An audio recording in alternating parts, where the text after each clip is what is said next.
The idea I wanted to talk about tonight is the illusion of separateness.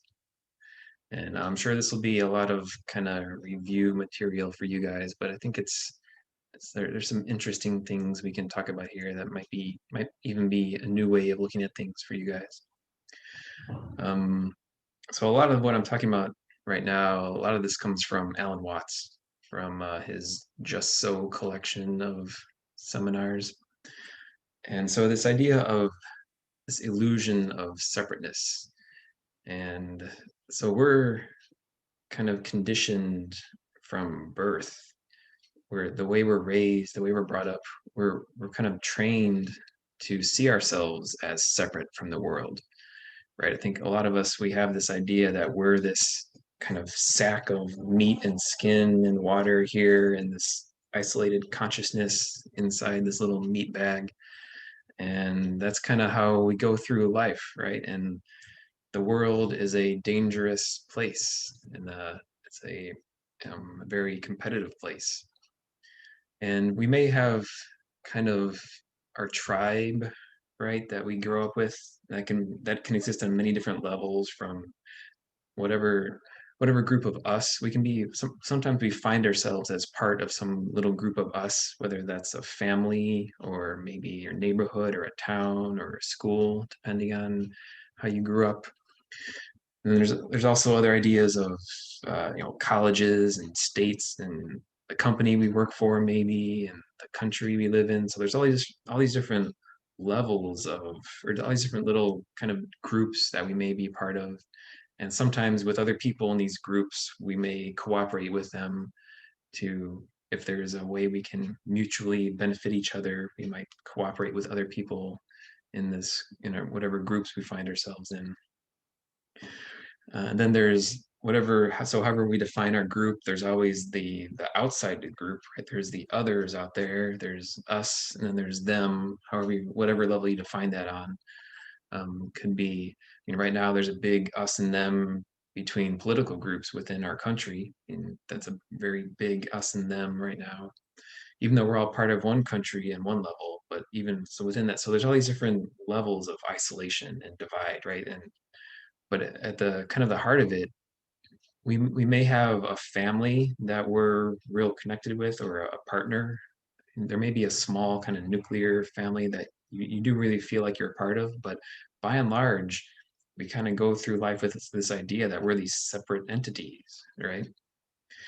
And that's kind of without even really trying to, that's what our culture teaches us growing up. That's kind of the underlying default assumption that underlies most of our culture, most of the messages in our culture.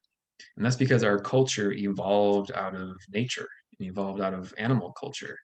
And if you look at nature, even though on one level it's completely harmonious and in balance, but within that balance, there's lots of suffering, still lots of competition, nature is, even though it's beautiful and harmonious, it's still a struggle to survive. And we evolved out of that struggle. And so we still have that message of struggle and isolation and conflict that's still very prominent within our understanding of the world, within, especially as we learn from the dominant culture that we grow up in. And so you may have heard some ideas about interconnection and interdependence depending on your religion. And all of you guys at some point you started getting exposed to yoga and meditation. So later in life, you might start hearing these messages that have a different meaning or different core, that there is some kind of connection and interdependence between all of us. But we have to, all of those messages have to kind of undo the programming that's inherent in the deep seat of our understanding, right? We have to unlearn the messages of isolation and separateness.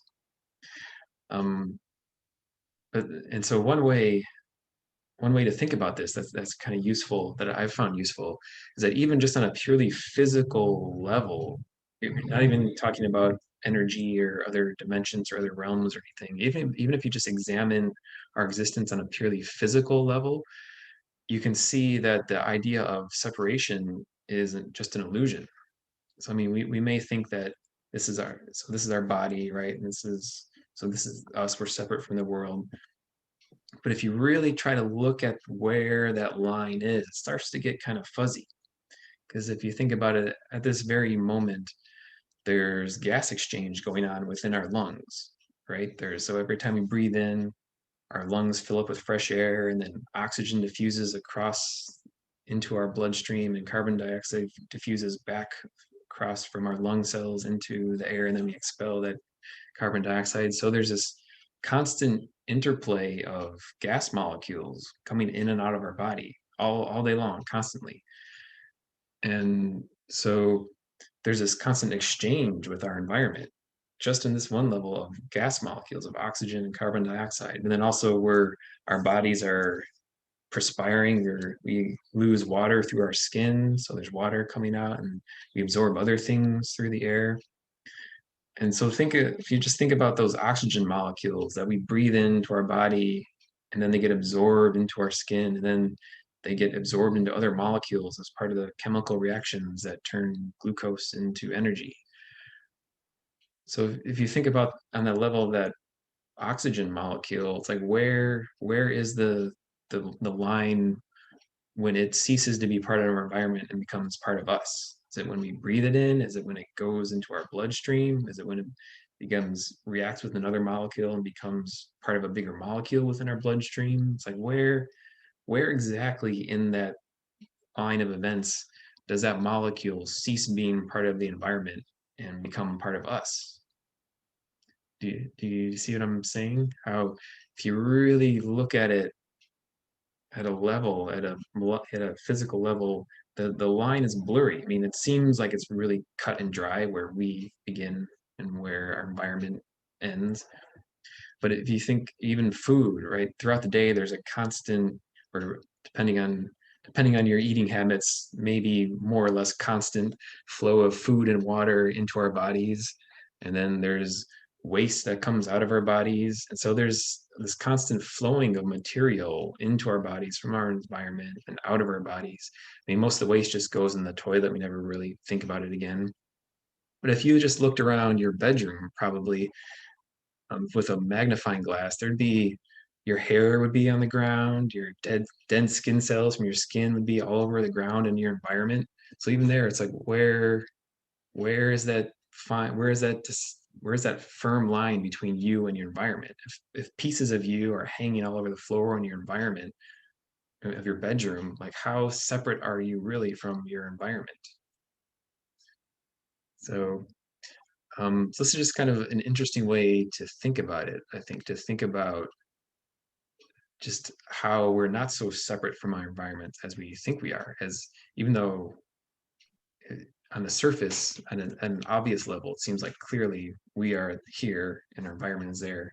But when you really examine it, it's not so clear cut. And at least for me, that helps kind of give me a different perspective on just my relationship with the world, and how it's really hard to define ourselves without the environment, right? If you took any of us and put us anywhere else in the universe, we'd die within seconds. It's like we can't live without our environment. And even we can't really define ourselves without our environment.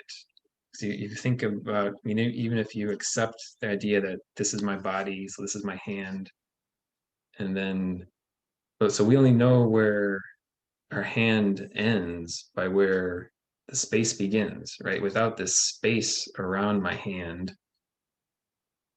I wouldn't know where my hand ends. So we tend to have a very dismissive view of space, right? We think objects are important, right, in our environment. We think like this is a computer, there's a desk here, I'm sitting in a chair, there's a window there. These objects are all very important, but there's all this space in between the objects that we tend to just kind of ignore, right? All this air that We think that's just empty space. We don't think of that as being something real or something existing. But at the time in between me and this computer screen, there's this space that fills it in. So even at that level, am I really separate from this computer screen? If I'm touching this space and the space is touching the computer, am I really separate from the computer? So, um, so yeah, it's just at least I found thinking about it like this kind of helps, um, just even on the physical level, helps break down those concrete perceptions we have of how isolated we are from everything around us.